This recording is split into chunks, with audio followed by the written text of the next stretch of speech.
ఏ course నేర్చుకోవాలో తెలియట్లేదా? అయితే ఇనుమాటిక్స్ career guidance ని follow అవ్వండి.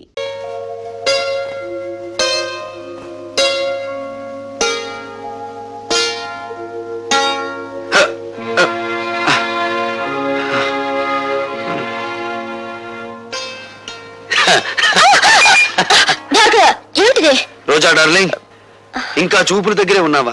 చా చా చా చా చా చా ఏమీ బాగోలేదు. కమాన్ వదలండి. భార్గవ, ఇదే పని నేను చేశానని కోపంతో నా చెంప పగలగొట్టారా? నేనలా మీ మీద చేయి చేసుకోలేను. అందుకే నేను మీకు నమస్కారం చేస్తున్నాను. మీరు వెళ్ళిపోండి. రాజశేఖర్ మీద కక్ష సాధించాలనుకుంటే ఇలా కాదా? ఆ పని మీరు చేస్తానంటే నేను సాయపడతాను. రాజశేఖర్ మీద నీకెందుకు పద? ఆ పరమ నీచుడే మా నాన్నగారు చనిపోవడానికి బాధ్యుడు. నీ తండ్రి పేరు? జనార్దన్ రావు. రోజా, మీ నాన్నను అడ్డం పెట్టుకుని ఏ వ్యక్తిని రాజశేఖరం హంతకుని చేశాడో ఆ ఠాగూర్ నా కన్న తండ్రి. అవును రోజా, ఆయన జైల్లో చనిపోయే ముందు జనార్దన్ రావు కూతురు ఎక్కడున్నా వెతికి ఆమెకింత మేలు చేయమని కోరాడు. మేలా? ఆ పని నువ్వు చేయలేవు. అది అనుకున్నంత సులభము కాదా? నా జీవితం నాశనమైంది. నా మేలు కోరితే రాజశేఖర్ మీద పగ సాధించు. ఈ అభాగ్యరాలు నీకు రుణపడి ఉంటుంది. వాడి ఎంత చూసి నీ తండ్రి ఆత్మకు శాంతి కలిగిస్తాను.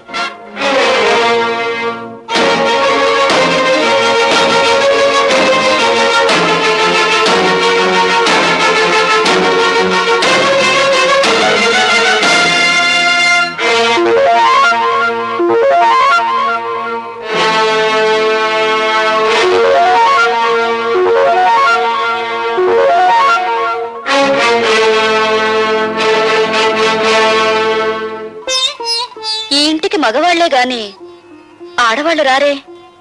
ఇంతకీ ఎవరు మీరు? నీలా తీగిన గాలిపటాన్ని కాదు, నీలా ఇంగిలి విస్తరాకుని కాదు. ఉపమానాలు విసురుతున్నారు. మీరు రచయిత్రా? నేనెవరైతే నేనులే. నువ్వేం చేయకూడదో చెప్పిపోవడానికి వచ్చాను. నాకు శాసించడమే అలవాటు గాని శిరసా వహించడం అనేది చేత కాదు. ఆ పొగరే నీ కళ్ళు నీ నెత్తి మీదకి వచ్చేలా చేసింది.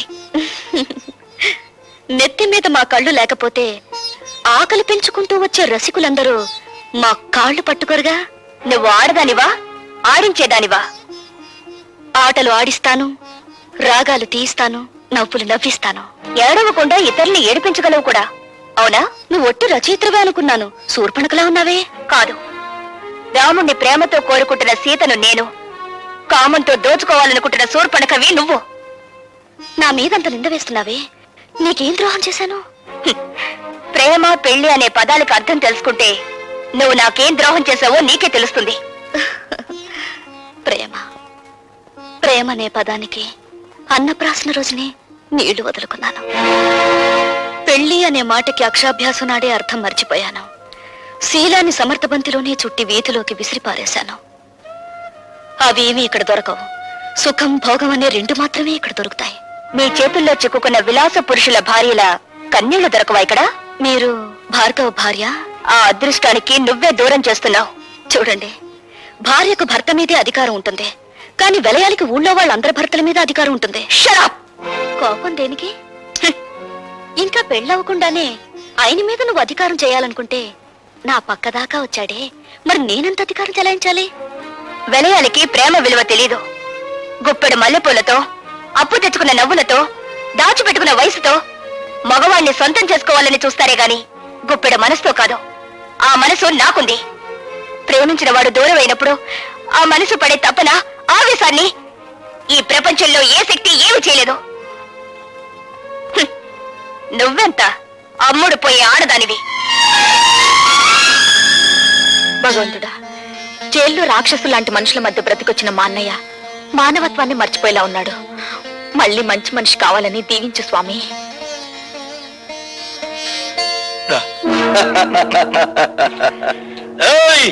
భార్గవ్ గారు బాగుపడాలని కోరుకుంటున్నారా? ఆయన మేం బాగు చేస్తాం. ఏడున్నాడో కొంచెం వివరంగా చెప్పండి. ఎవరు మీరు? ఖాళీగా ఉన్నప్పుడు కళ్ళు, రెచ్చిపోయినప్పుడు రక్తం తాగేవాళ్ళం. అంతేకాదు, శీలాలు దొయటం మా హాబీ. ఒళ్ళగా ఉంది. చూడు, భార్గవ్ ఎక్కడున్నాడో చెబితే నష్టపోయేది మీరేనా చోటలా సవట్లంటున్నాడు అన్నాడా బ్యాటరీ మంచి పవర్ లో ఉన్నట్టుంది కొడుకుని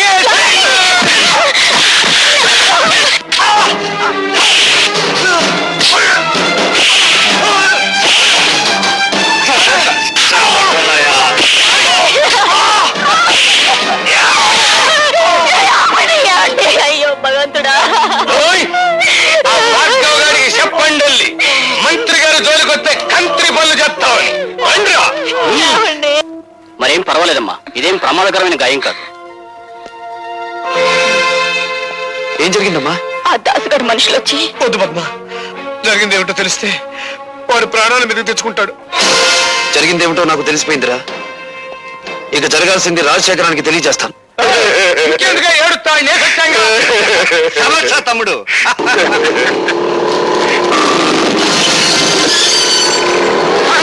వాడు పోట్లకి ఎత్తాక బుసలు కొట్టుకుంటూ వచ్చేస్తాడు. దాసు, వాడు లోపలికి రాకుండా ఒళ్ళు హోలంచే తమ్ముడు.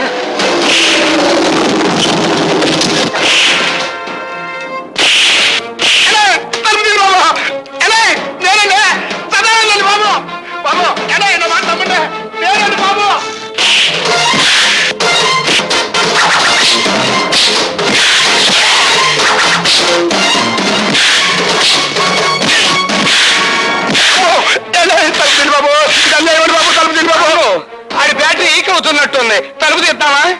తలుపు తీస్తే అనవసరంగా భార్గవ్ గారిని మనం చంపాల్సి వస్తుంది. శవరాజకీయమా?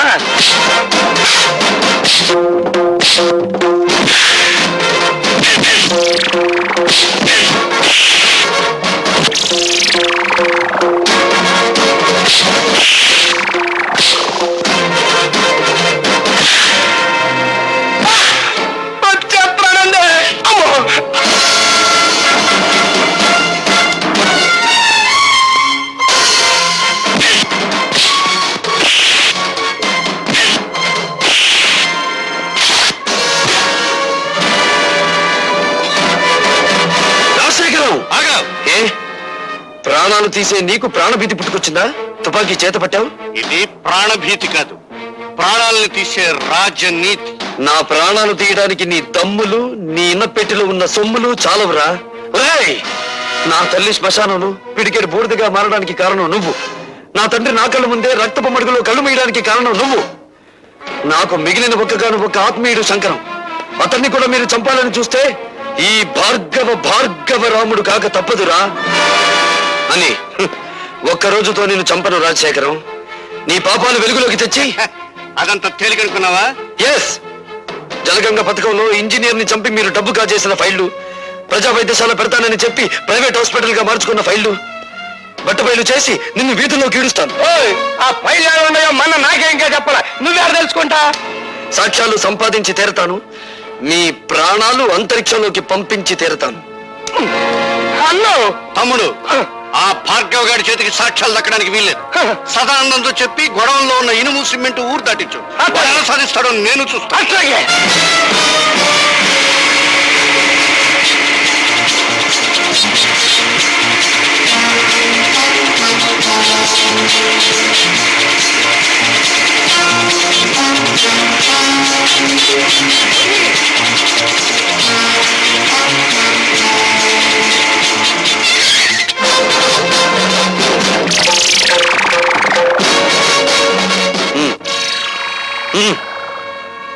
వస్తానండి. ఏంటండి? పిచ్చిగాడిద, ఊరు దాటించాల్సింది శవాల్ని గాని సాక్ష్యాల్ని కాదురా. పద పోలీస్ స్టేషన్.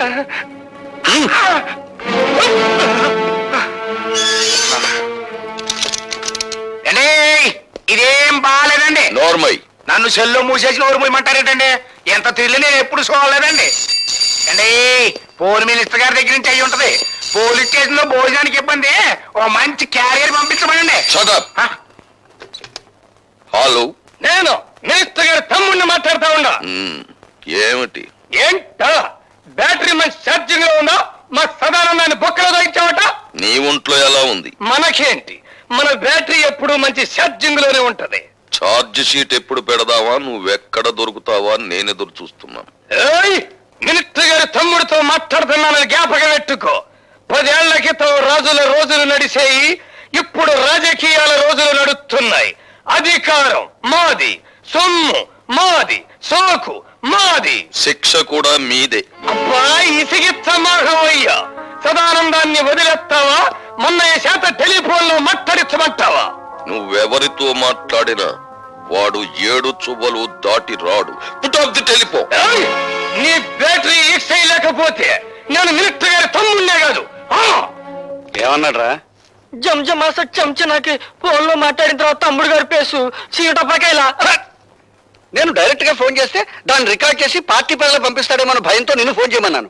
నే కాబట్టి సరిపోయింది. అదే నువ్వైతేరా ఆడు దులిపిన దులుపుడికి ఒళ్ళు సిర్రెక్కి ఫైనల్ గా బోనెక్కేవాడికి. ఇప్పుడు ఎలా రా? సదానందాన్ని బయటికి తీసుకోవాలి కదా. నన్ను ఒక శీలం లేని ప్లాన్ చెప్పమంటావా? చెప్పు. శాంతి దూత అన్నదాత అయిన సదానందాన్ని అన్యాయంగా అరెస్టు చేసినందుకు గొప్ప ఊరేగింపు తీస్తా. అబ్బా, ఊరేగింపులు రోజులు కావురా ఇవి. అన్నోయ్, శాంతంగా వెళ్తున్న ఊరేగింపులో దాసుగాడి మనుషుల్నెట్టి కొట్లు పగలగొట్టిస్తా. అబ్బా, మీ లెవెల్ కి కొట్లు బడ్డీలు బద్దలు కొట్టితే బాగుండదండి. ఆడవాళ్ళని తీసుకెళ్లి శిలాలు దోసేయాలి, అది మన లెవెల్. ఏంది రోయ్, నీ బ్యాటరీ ఛార్జింగ్ మొదలయ్యేస్తుంది. అబ్బా, విషయానికి రండిరా. ఇంకా ఎస్ఐ అంది. ఇన్నల్లర్లు జరగటానికి ఆ డీసీపీ గాడే కారణమని, ఆడ శబ్ద మూలంగా నిన్ని ప్రాణాలు పోయినాయని మనం గొడవ చేస్తాం. అప్పుడు ఆడు ఉద్యోగం కోరికల్ని పీకినట్టు పీకేస్తారు. నిజమే, కానీ వాడి పగ పెట్టుకుని పాత ఫైల్ జరిగాడు కదా. పాత ఫైళ్ళ అంటే మనం డబ్బు దుబ్బేసిన అడ్డ రోడ్డు తూరు ఫైళ్ళ. అదొక్కటే కాదురా, ప్రజా వైద్యశాల అని ప్రభుత్వ అప్లికేషన్ లో రాసి ప్రైవేట్ గా దాన్ని నడుపుకుంటూ లక్షలు సంపాదించి కోటీశ్వరయ్యని వాడు నిరూపించాడంటే 20 సంవత్సరాల్లో మనం సంపాదించిన డబ్బంతా వడ్డీ పెనాల్టీతో సహా ప్రభుత్వానికి కట్టాలి. అసలు ఈ దెబ్బతో ఆడు ఉద్యోగం ఊడిపోతుంటే ఆడింకేసి చేస్తాడండి. అంతగా అవసరమైతే మా అయ్యకి కబురు చేయండి, మింగేస్తాడు. జం జమాస చం చనాకి ఆనందం. పోలీసు డీసీపీ రాజశేఖరం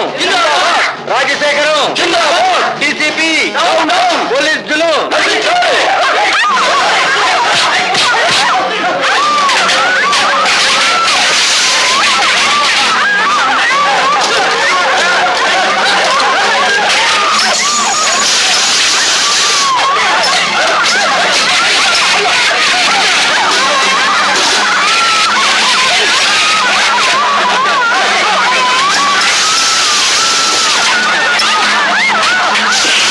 చెప్పమంటే ఏం చెప్పను. నా గుండెల్లో ఆవేదన రగిలిపోతుంది. నా బిడ్డలకి అన్యాయం జరిగిపోతుంది. నా ప్రజలకి ఆకలి మిగిలిపోతుంది. ఊరుకోవడం ఇప్పుడు ఎడితే ఏం లాభం? పోయిన శీలాలు ప్రాణాలు తిరిగి వస్తాయా? ఇదిగోండి, దీనికంతటికి కారణం ఆ డీసీపీ గారే. పాలకంటే స్వచ్ఛమైన మా సదానందాన్ని మూసేశాడు. అది గట్టిగా రాయండి. అక్కడికి నేను చెప్పాను, అయ్యా ప్రతాపరావు గారు, సదానందం అంటే పేద ప్రజలకు ప్రాణం, తిరగబడితే అతనికి ప్రాణాలు ఇస్తారో తీస్తారో తెలీదు అని. ఇంతకీ నిర్ణయం ఏమిటండి? ఆ డీసీపీని డిస్మిస్ చేయకపోతే నేను నా మంత్రి పదవికి రాజీనామా చేస్తాను. ఏమిటి మీ సమాధానం? కాల్చి చంపుతున్న వాళ్లే కన్నీళ్లు పెడుతుంటే సమాధానం ఏం చెప్పాలి సార్? రాజశేఖరం గారు రాజీనామా చేస్తారట. రాజకీయ నాయకులు అలా బెదిరిస్తారే తప్ప రాజీనామా చెయ్యరు సార్. మిస్టర్ ప్రతాపరావు, వాళ్ళ స్వవిషయాలు మాట్లాడే హక్కు మనకు లేదు. వెంటనే సదానందాన్ని వదిలిపెట్టండి. గొలుసులు కట్టిన కుక్కలను వదిలిపెట్టొచ్చు గాని బోనుల్లో బంధించిన పులులను వదిలిపెట్టకూడదు sir. I don't want any argument. Do as I say. Certainly I will obey your orders. కానీ 24 గంటల్లోగా సదానందాన్ని, అతని వెనకాల ఉండి అల్లర్లు సృష్టిస్తున్న ఆ పెద్ద మనుషులిద్దరిని అరెస్ట్ చేస్తాను. Or else I will resign. అది అమ్ము, నన్నేం చేయకు, అసలే బచ్చాకండి. లుచ్చలాగా వాక్కు. చెప్పేది విను. ఇదిగో ఈ క్యాసెట్ తీసుకెళ్లి ఆ రాజశేఖరానికి ఇవ్వు. అంటే దండాలండి బాబు. ఎందుకంత గేదె పడ్డలాగా ఎండో నడుస్తావు? ఇప్పుడు నీ లెవెల్ సిటీ మొత్తం మోగిపోతా ఉంది. మోగిపోతానే ఉంది. అంటే 24 గంటల లోపు మళ్ళీ మన అందరినీ మూసేస్తానని ఆ డీసీపీ పోలీసు వాళ్ళ మీటింగ్ లో తొడగొట్టి మరీ చెప్పారంటండి బాబు. తొడగొట్టిన పడగొట్టడం మనకు అలవాటే కదా.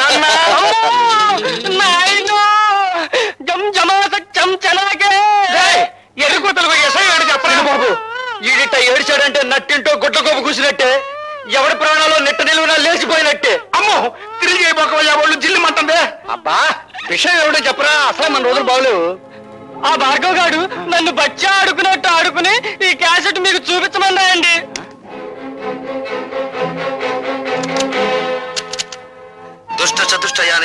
ఇష్టాభివందనాలు. అన్నో మంచి పవర్ఫుల్ తెలుగు మాట్లాడుతా ఉన్నాడు. ఇది తెలుగుదేశం మనిషా? నిజమే, కానీ వాడి పగ పెట్టుకుని పాత ఫైల్ జరిగాడు కదా. పాత ఫైళ్ళ అంటే మనం డబ్బు తుప్పేసిన అడ్డ రోడ్డు తూరు ఫైళ్ళ. అదొక్కటే కాదురా, ప్రజల వరకేశారా అని ప్రభుత్వ అప్లికేషన్ లో రాసి ప్రైవేట్ గా దాన్ని నడుపుకుంటూ లక్షలు సంపాదించి కోటీశ్వరుడు వాడు నిరూపించారంటే 20 సంవత్సరాల్లో మనం సంపాదించిన డబ్బంతా వడ్డీ పెనాల్టీతో సహా ప్రభుత్వానికి కట్టాలి. చూశారుగా, డీసీపీ ప్రతాపరావు మిమ్మల్ని పట్టుకోవడానికి 24 గంటలు టైం అడిగాను. కానీ నేను 12 గంటలు మాత్రమే మీకు టైం ఇస్తున్నాను. మీకు మీరుగా మీ నేరాలన్నీ అంగీకరించకపోతే ఈ క్యాసెట్ పోలీస్ స్టేషన్ లో ఉంటుంది. జాగ్రత్త. ఏంద్రన్నంత దిగాలు పడిపోయావా? రాజకీయం అంటే జోగం అని నీకు తెలుసు కదా. ఏమండి రాజశేఖరం గారు, మీరు మన పార్టీ సిద్ధాంతాలకు వ్యతిరేకంగా స్వార్థంతో హత్యా రాజకీయాలకు ఉడగడుతున్నారని మీ మీద రిపోర్ట్ వచ్చింది. దీనికి మీ సంజాయిషి చెప్పమంటే ఏం చెప్పనండి? గాంధీ మహాత్ముడిని చంపిన దేశం ఇది. పొట్టి శ్రీరాముల్ని పొట్టలు పెట్టుకునే సంఘం ఇది. ఏం చెప్పమంటారు? అన్నోయ్, సీతకే సేన లేదన్న గుడ్డి సన్నాసులు పుట్టిన గట్టిది. నువ్వే చెప్పమాక. చెప్పకపోతే ఎలాగండి? మీ మీద రిపోర్ట్ గురించి మేము వచ్చింది. వాడు అలా చెప్పడు, నేను చెప్పిస్తాను. భార్గవ, ఏమిటి ఇక్కడ మా ఆంతరంగిక సమావేశం జరుగుతోంది? అంతరంగంలో హింస, పెదాల మీద హింస. అంతరంగంలో కుట్ర, అందరి ముందు నటించేది అమాయకత్వం. అంతేగా నీకు తెలిసిన రాజకీయం? ఓయ్, ఈడ పెద్ద మనుషులు మాట్లాడుకున్నావు. నువ్వు బ్యాటరీ కొంచెం ఈక్ చెయ్యి. ఈక్ చేయకపోతే చెరులోకి ఇచ్చిరేస్తా. విసిరావులేరా? వేసేవి తెల్లబట్టలు, దాని మీద పూసేవి రక్తపు మరకలు. చెప్పేది సమతావాదం, చేసేది మారణ హోమం. ఇవేగా మీ మంత్రి గారికి ఉన్న క్వాలిఫికేషన్స్. బాబు, ఆయన అవినీతి పరుడని మీరు నిరూపిస్తే తక్షణం మంత్రి పదవి నుంచి తీసేస్తాం.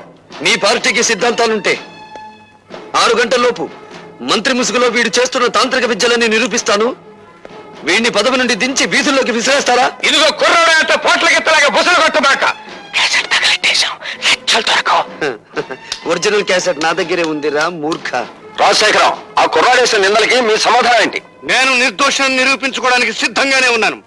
నేను అవినీతి పరుడని ఈ 6 గంటల్లో అతను నిరూపించగలిగితే నా పదవికి నేనే రాజీనామా చేస్తాను. అవినీతి పరుడే కాదు, హంతకుడని కూడా నిరూపిస్తాను. అన్నమాట నిలబెట్టుకోవాలనే జ్ఞానం మీలో ఉంటే వీడికి రాజకీయ సమాధి కట్టి ఢిల్లీ నుంచి మళ్ళీ హైదరాబాద్ గల్లీల్లోకి విసిరి పారేయండి. అతను దొంగ సాక్ష్యాలు సంపాదించకుండా మా జాగ్రత్తలో మేము ఉండాలి. మీరు ఇక్కడే ఉండండి. తమ్ముడు, అన్నా, ఎందుకైనా మంచిది పోలీస్ సహాయం తీసుకో. ఈ 6 గంటల్లో దారుణ మారణ హోమం జరిగిపో. అట్లాగే